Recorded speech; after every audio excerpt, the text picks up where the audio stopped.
আসসালামু আলাইকুম বন্ধুরা, মাত্র একটি ডিম আর 1 কাপ ময়দা দিয়ে প্রেসার কুকারে বানিয়ে দেখাবো নরম তুলতুলে স্পঞ্জি কেক।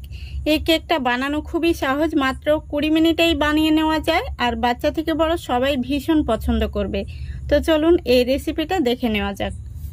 তো দেখুন, প্রথমে আমি একটি ডিম ভেঙে নিচ্ছি। ডিমের জন্য দিয়ে দিচ্ছি স্বাদ মতো লবণ আর দিয়ে দিচ্ছি হাফ কাপ চিনি। চিনিটা আমি গুঁড়ো করে নিয়েছি আর সেই সাথে দুটো এলাচের দানা গুঁড়ো করে নিয়েছি। এতে করে খুব সুন্দর একটি ফ্লেভার আসবে কেকের মধ্যে। এখন আমি খুব ভালো করে মিক্স করে নেব।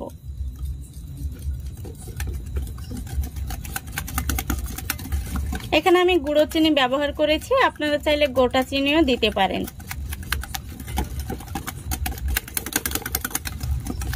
এখন দিয়ে দেব 1 টেবিল চামচ মতো সাদা তেল। সাদা তেলটা দেওয়ার কারণে কেকটা অনেকটাই সফট হবে।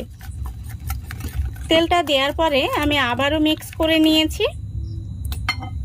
এখন আমি দিয়ে দিচ্ছি 1/4 কাপ তরল দুধ আর এই দুধটা আমি আগে থেকে জাল করে নিয়েছি। দুধটা দেওয়ার পরে আমি আবারও মিশিয়ে নিচ্ছি। দেখুন, খুব ভালো করে মিশিয়ে নিয়েছি। এখন আমি দিয়ে দিচ্ছি 1 কাপ ময়দা। ময়দাটা আগে থেকে আমি চেলে নিয়েছি। এবার দিয়ে দিচ্ছি 1 চা চামচ পরিমাণে বেকিং পাউডার আর হাফ চা চামচ দিয়ে দিচ্ছি বেকিং সোডা। এখন আমি আবারও খুব ভালো করে মিক্স করে নেব। হ্যান্ড উইচটা যে কোনো একটা সোজাতেই ঘোরাতে হবে। লক্ষ্য রাখতে হবে ব্যাটারের মধ্যে যেন কোনো রকমের দলা পেকে না থাকে। এখানে আমি আরো 1/4 কাপ দিয়ে দিচ্ছি তরল দুধ।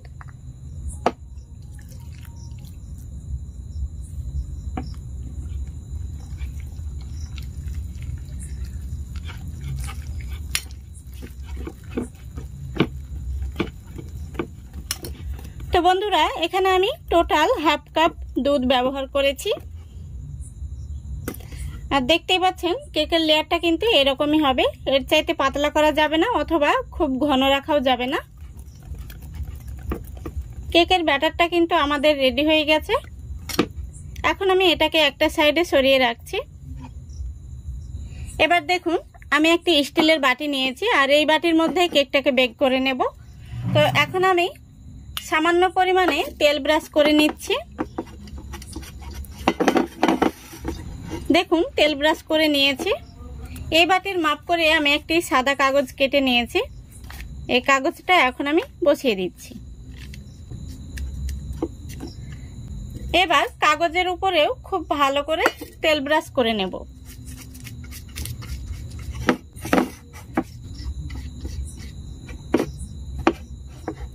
দেখুন বন্ধুরা, খুব ভালো করে তেল ব্রাশ করে নিয়েছি। বাটিটা কিন্তু একদম রেডি হয়ে গেছে। এখন আমি রেডি করে রাখা কেকের ব্যাটারটা এই বাটির মধ্যে ঢেলে নেব। দেখুন, সম্পূর্ণ ব্যাটারটা বাটির মধ্যে ঢেলে নিয়েছি। এখন আমি একটু ট্যাপ করে নিচ্ছি। এইভাবে ট্যাপ করে নিলে ভেতরে বাতাস থাকলে বাতাসটা বেরিয়ে যাবে। এখন আমরা চলে যাব কেকটা বেক করতে। তো বন্ধুরা, আজকের কেকটা আমি প্রেসার কুকারে বানাবো। তো দেখুন, এখানে আমি একটি প্রেসার কুকার নিয়েছি। এখন আমি প্রেসার কুকারের মধ্যে একটি স্ট্যান্ড দিয়ে দিচ্ছি। এবার এই স্ট্যান্ডের উপর কেকের বাটিটা বসিয়ে দেব। দেখুন, খুব সুন্দর করে বসিয়ে দিয়েছি। এখন আমি প্রেসার কুকারের ঢাকনাটা লাগিয়ে দিচ্ছি। আর প্রেসার কুকারের ঢাকনার মধ্যে এখানে যে একটা সিটি থাকে, এই সিটিটা কিন্তু অবশ্যই খুলে নিতে হবে। দেখুন, ঢাকনাটা খুব সুন্দর করে লাগিয়ে দিয়েছি। এখন আমি গ্যাসটা অন করে দিচ্ছি। তো বন্ধুরা, গ্যাসের ফ্লেমটা প্রথমত হাই ফ্লেমে রেখে আমি 5 মিনিট জাল করে নেব, যাতে প্রেসার কুকারটা খুব ভালোভাবে গরম হয়ে যায়। 5 মিনিট পর আমি আরো 15 মিনিট একদম লো ফ্লেমে রেখে জাল করে নেব।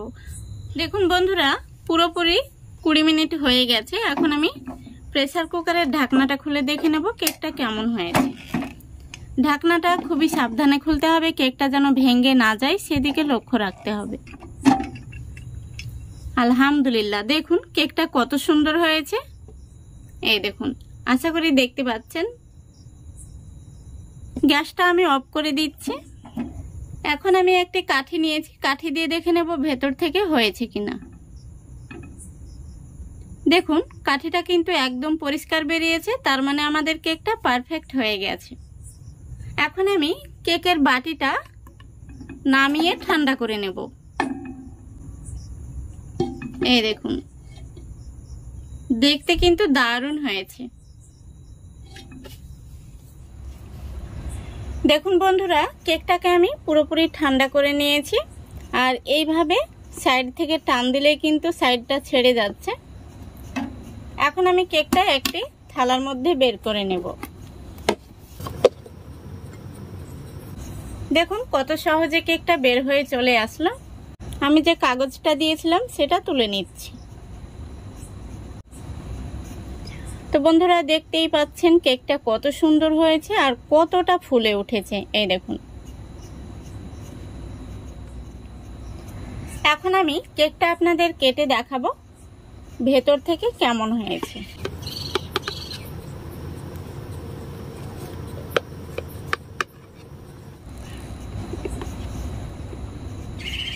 দেখুন বন্ধুরা কতটা স্পঞ্জ তৈরি হয়েছে। মাত্র একটি ডিম আর 1 কাপ ময়দা দিয়ে আপনারা এইভাবে প্রেসার কুকারে নরম তুলতুলে স্পঞ্জ কেক বানিয়ে নিতে পারবেন। আর এই কেকটা বাচ্চা থেকে বড় সবাই কিন্তু ভীষণ পছন্দ করবে। এই দেখুন কত সুন্দর হয়েছে।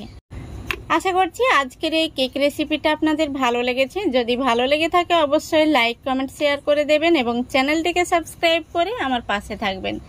আজকের মতো এখানেই বিদায় নিচ্ছি। সবাই ভালো থাকবেন, সুস্থ থাকবেন। খোদা হাফেজ।